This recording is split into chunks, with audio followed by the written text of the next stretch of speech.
नमस्कार, मैं विशांत और आप देख रहे हैं मोटर्स एंड मोर। और आज की हमारी इस वीडियो की हाईलाइट है हमारे पास ये खड़ी हीरो की स्प्लेंडर प्लस BS6 मॉडल। तो आज की इस वीडियो में आपको पता चलेगा कि BS4 से BS6 स्प्लेंडर प्लस में क्या फर्क आया है।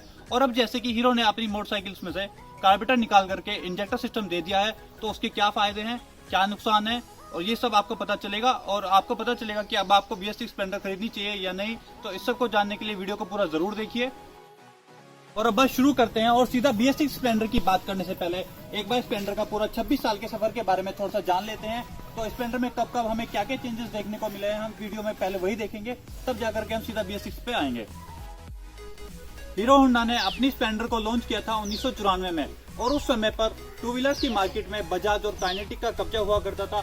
उसी समय पे मार्केट में आने के लिए हीरो होंडा ने अपनी स्प्लेंडर को लॉन्च किया। और ये कुछ ऐसी ही स्प्लेंडर है जैसी कि आपको 1994 में देखने को मिली थी। बस इसमें फर्क इतना है कि ये 2000 मॉडल है, तो इसमें आपको एक प्लास्टिक वाला वाइपर देखने को मिलता है। पर जबकि जो 1994 वाली स्प्लेंडर थी वो हमें मिल नहीं पाई। तो उसमें सिर्फ फर्क इतना था कि जो इसकी अगली हेडलाइट है ये सिटी शो जैसी हुआ करती थी, और सिटी शो को ये स्प्लेंडर ने रिप्लेस किया था। 1994 से सन 2004 तक स्प्लेंडर को स्प्लेंडर के नाम से बेचा गया। बट 2004 में स्प्लेंडर को स्प्लेंडर से प्लस कर दिया गया, और उसकी बैचिंग आप ये 2005 स्प्लेंडर प्लस पर देख सकते हैं। तो इसमें जो फर्क था, एक तो इसके इंजन की थोड़ी सी पावर बढ़ गई थी, और जो इसका हेडलाइट थी वो अब रिफ्लेक्टर हेडलाइट दी गई थी। और फिर जो सबसे बड़ा फर्क था वो इनकी टेल लाइट्स में था, वो जो कि मैं आपको अभी दिखा देता हूँ।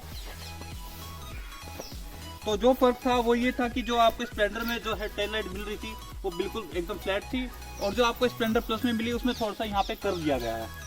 बस यही 3-4 फर्क थे जो आपको स्प्लेंडर से स्प्लेंडर प्लस में मिले।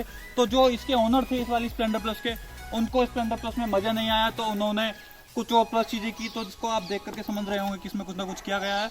तो वो मैं अभी आपको दिखा देता हूँ इसमें क्या किया गया है। तो उसमें जो सबसे बड़ी चीज की गई थी ये की गई है।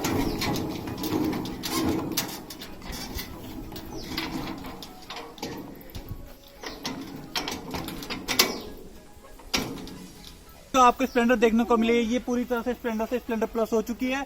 और अब आपको इसमें इतना बूट स्पेस मिल गया कि आप इसमें आराम से 4 खड़ की बोरी और 4 चौकर के कट्टे रख के ला सकते हैं।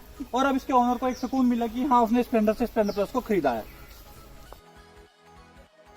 अब जिस स्प्लेंडर के पास मैं खड़ा हूँ वो 2010 मॉडल है।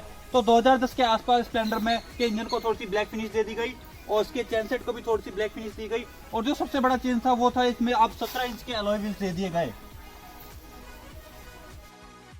और अब जिस स्प्लेंडर के पास मैं खड़ा हूँ उस पर आपने भी नोटिस कर लिया होगा कि इस पे खाली हीरो की बैजिंग है। तो हाँ, ये 2011 के बाद की है, क्योंकि आपको सभी को पता है कि 2010 में हीरो और हीरो होंडा अलग हो गए थे। उसके बाद होंडा ने अपना रास्ता अलग चुना और हीरो से मोटोकॉर्प हो गई। तो अब जो ये स्प्लेंडर मेरे पास है ये 2015 के आसपास की है। तो 2015 में इसमें जो सबसे बड़ा बदलाव था वो ये था कि अब इसमें आपको सेल्फ स्टार्ट मिल गया था, और अब आपको इससे किक से स्टार्ट करने की जरूरत नहीं पड़ती थी। और ये वाली स्प्लेंडर 2019 मॉडल है, और 2019 में ये BS4 मॉडल है। तो इसमें भी बाकी बाइक्स की तरह स्टार्ट होते ही हेडलाइट जल जाती है, कोई हेडलाइट का आपको अलग से स्विच नहीं मिलता है। और इसमें जो दूसरी चीज मिलती है वो ये है कि अगर आप पिछले ब्रेक भी लगाएंगे तो आप देख सकते हैं कि ये फ्रंट व्हील के ब्रेक भी अपने आप ले रही है। मैंने कोई भी फ्रंट ब्रेक अपना यूज नहीं किया है। और जो फिर इसमें दूसरा बदलाव है वो ये है कि अगर आप देख सकते हैं तो इसका स्टैंड लगा हुआ है, तो आपको इसमें सारे स्टैंड का इंडिकेटर यहाँ पे देखने को मिल जाएगा। और ये ITS का स्विच दिया हुआ है। अब ये ITS क्या है ये मैं आपको आगे जब मैं BS6 मोटरसाइकिल चला के दिखाऊंगा तब बताऊंगा कि ITS कैसे काम करता है। अब तक हमने वो सभी स्प्लेंडर प्लस के टाइप्स देख लिए हैं जो भी अब तक मार्केट में आए हैं। और अब मैं नई स्प्लेंडर के डिज़ाइन की बात करूँ तो नई स्प्लेंडर भी वही सेम बॉक्सी डिज़ाइन के साथ आती है जैसी कि 1994 से आती रही है। बट समय के हिसाब से इसमें बदलाव होते रहे हैं, पर फिर भी इसके डिज़ाइन की सबसे बड़ी खास बात यह है कि अगर आपके पास आज भी कोई पुरानी स्प्लेंडर है तो वो डिज़ाइन वाइज पुरानी नहीं लगेगी। और चलिए अब उन चेंजेस के बारे में बात कर लेते हैं जो कि हमें BS4 से BS6 स्प्लेंडर में देखने को मिला है। तो यहाँ पे आप देख पा रहे हैं तो इसकी टंकी पे जो ग्राफिक्स हैं वो बिल्कुल नए हैं, और जो ITS की बैजिंग आपको इस जगह पर दी जाती थी वो अब इस जगह दी जा रही है। और आप देख पा रहे हो तो एक FI की बैजिंग भी दी गई है, मतलब कि फ्यूल इंजेक्शन की बैजिंग है। और अब इसके इस साइड के चेंजेस पर एक नजर डाल लेते हैं। तो सबसे जो बड़ा फर्क है इसमें इधर ये है कि अगर इसके ब्रेक लेवर पे एक प्रोटेक्शन मिलती है जो आप देख पा रहे हैं कि जिससे अगर आप ब्रेकिंग के टाइम पे आपका पैर इंजन तक ना जाए। और जो अब मैं आपको दिखाऊं तो ये जो कैटेलिक कन्वर्टर है ये बहुत बड़ा सा दे दिया गया है, जो कि पहले स्प्लेंडर में नहीं देखने को मिलता था। ये अब जो दिया गया है ये BS6 की वजह से इतना बड़ा दिया गया है। तो चलिए आप करते हैं इसकी एक छोटी सी टेस्ट ड्राइव। और कोई भी टू व्हीलर चलाने से पहले आप हेलमेट जरूर पहने। मैं इस बाइक को इतनी अच्छी सड़क पर नहीं चला रहा हूं, बट फिर भी ये बाइक मुझे काफ़ी कंफर्टेबल फील हो रही है। इसकी हैंडलिंग पहले जैसी ही है। एक जो चेंज मुझे फील हो रहा है वो इसके ब्रेक्स में है। इंटीग्रेटेड ब्रेक्स होने की वजह से इसकी ब्रेकिंग पहले से थोड़ी बेहतर है। दूसरा, इसके इंजन की रिफाइनमेंट अब पहले से थोड़ी बेहतर है और उसकी वजह है इसमें कार्बोरेटर की जगह फ्यूल इंजेक्शन सिस्टम का होना। इसी वजह से ये एक लीनियर पावर डिलीवर करती है और BS6 नॉर्म्स के बाद ऑन पेपर इसकी पावर में जो एक हल्की सी कमी आई है, इसको चलाते हुए वो आप फील नहीं करने वाले हो। और मैंने इस बाइक को जितना भी अब तक चलाया है, मुझे इससे एक अच्छा एक्सपीरियंस मिला है। और अब जैसे कि मैंने BS4 के टाइम पे आपको बताया था कि मैं आपको BS6 से चलाते हुए आपको इसका ICS सिस्टम भी बताऊंगा वो कैसे काम करता है। तो उसके लिए बस आप जैसे स्विच ऑन करेंगे, आपको ये स्विच ऑन करना होता है और उसके बाद सिंपली अपनी बाइक को स्टार्ट करिए और गियर डालिए और चलिए। और अब आपको दिखाने के लिए मैं इस बाइक को कुछ देर चला के दिखाया हूँ। तो सपोज करिए आप रोड पे चल रहे थे और आपको एकदम से सिग्नल पे खड़ा होना पड़ गया, तो आप देखेंगे कि मेरी बाइक न्यूटन होते ही बंद हो चुकी है और अब मैं इसको कुछ नहीं कर रहा हूँ, सिर्फ क्लच दबाऊंगा और ये स्टार्ट। तो बस यही ICS टेक्नोलॉजी है कि सपोज करिए आप किसी सिग्नल पे खड़े हो गए, तो पहली बात तो आपको अपनी बाइक बंद करने की जरूरत नहीं है। 20 सेकंड बाद आपकी बाइक अपने आप बंद हो जाएगी। और जब आपको अपनी बाइक को फिर से लेके चलना हो तो कुछ नहीं करना है, सिंपली क्लच प्रेस करिए और आपकी बाइक स्टार्ट। फिर सीधा क्लच लीजिए, गियर डालिए और आपकी बाइक चालू। अब तक इस वीडियो में हमने ये देख लिया है कि स्प्लेंडर का पिछले 26 साल का सफर कैसा रहा है और मैंने आपको ये भी बता दिया है कि BS4 स्प्लेंडर से BS6 स्प्लेंडर में क्या क्या चेंजेस देखने को मिले हैं और मैंने अपना ड्राइविंग एक्सपीरियंस भी आपके साथ शेयर कर चुका हूं और ये आपको जो इसकी ICS टेक्नोलॉजी है उसके बारे में बता दिया कि वो कैसे काम करती है।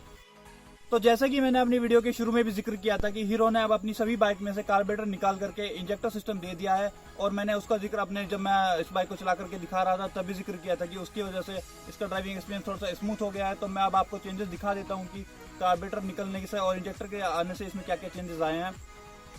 तो अब इसमें से कार्बोरेटर के निकल जाने और इंजेक्टर के आ जाने की वजह से जो आप पहला चेंज इसमें नोटिस करेंगे वो ये है कि अब आपको इसमें यहाँ पे कोई भी फ्यूल सीट नहीं मिलता है। तो अब ना तो आप इसका फ्यूल बंद कर सकते हैं और ना ही अब आप इसको रिजर्व में डाल सकते हैं। और जो दूसरा चेंज है जो कि आप नोटिस करेंगे वो ये है कि जैसे ही आप अब इसका स्विच ऑन करेंगे तो आपको अब इसमें एक एक्स्ट्रा इंडिकेटर मिलेगा और ये इंडिकेटर बताता है कि इसका इग्निशन सिस्टम प्रॉपर्ली वर्क कर रहा है या नहीं। देखिए, वैसे तो फ्यूल इंजेक्टर सिस्टम का कोई भी ड्रॉबैक नहीं है, बट हाँ एक ड्रॉबैक हम कह सकते हैं वो ये है कि जो हमारी पहले कार्बोरेटर वाली बाइक्स होती थी उनमें क्या होता था, अगर उनकी बैटरी डाउन हो गई है या अल्टरनेटर काम नहीं कर रहा है तो उनको हम किया धक्के से आराम से स्टार्ट कर लेते थे बिना बैटरी के भी। लेकिन इंजेक्टर वाली बाइक के साथ ऐसा नहीं है। इंजेक्टर वाली बाइक को स्टार्ट होने के लिए एक बैटरी की पावर की जरूरत पड़ती है और इस ड्रॉबैक का इफेक्ट आपकी मेंटेनेंस कॉस्ट पर पड़ेगा क्योंकि अब आपको जो इसकी बैटरी है उसको टाइम पर रिप्लेस कराना पड़ेगा अगर वो खराब हो जाती है। और जबकि पहले ऐसा नहीं था कि अगर आपकी कार्बोरेटर वाली बाइक की बैटरी खराब हो गई है तो बिना बैटरी के भी आप अपनी बाइक को ऑपरेट कर लेते थे, बट इसके साथ ऐसा बिल्कुल भी नहीं होने वाला। और BS6 और फ्यूल इंजेक्शन के आने के बाद इसकी एक्स शोरूम कीमत भी BS4 के मुकाबले लगभग 6000 रुपये से बढ़ गई है। तो अब जो सबसे बड़ा सवाल उठता है वो ये है कि आपको अब स्प्लेंडर प्लस खरीदनी चाहिए या नहीं। तो मैं आपको बता दूं, एक एंट्री लेवल या 100cc बाइक कितनी खरीदने लायक है और वो कितनी बेहतर है, ये मेन 4 पैरामीटर पे डिपेंड करता है। पहला उसका माइलेज, दूसरी उसकी मेंटेनेंस कॉस्ट, तीसरा उसकी कीमत क्या है, आपको उसके लिए कितना पे करना पड़ रहा है, चौथा उसकी रीसेल वैल्यू कितनी है। स्प्लेंडर कोई नया प्रोडक्ट नहीं है, इसे मार्केट में 26 साल हो गए हैं और इसके इन 26 सालों में ना तो इसकी किसी ओनर ने इसके माइलेज को लेकर शिकायत की है और ना इसकी मेंटेनेंस को लेकर कोई शिकायत आई है। और इसकी रीसेल वैल्यू ऐसी है कि अगर आप जंगल में खड़ी करके भी बेचेंगे और आपने कीमत सही मांगी हुई है तो ये आराम से बिक जाएगी। और अब अगर मैं इसकी कीमत की बात करूं तो हाँ, इसके कंपटीशन से तो इसकी कीमत ज़्यादा है और वो क्योंकि स्प्लेंडर एक ब्रांड है और उस ब्रांड के लिए आपको थोड़ा सा तो एक्स्ट्रा पे करना पड़ता है। तो अगर आपके बजट में ये आती है तो आप इसे ज़रूर खरीदिए, ये बाइक आपको कभी भी किसी तरह से भी निराश नहीं करेगी। और आज की इस वीडियो में इतना ही। अगर आपको वीडियो अच्छी लगी हो तो हमारे चैनल मोटर्स एंड मोर को जरूर सब्सक्राइब करिए और मैं मिलता हूँ आपसे अपनी अगली वीडियो में।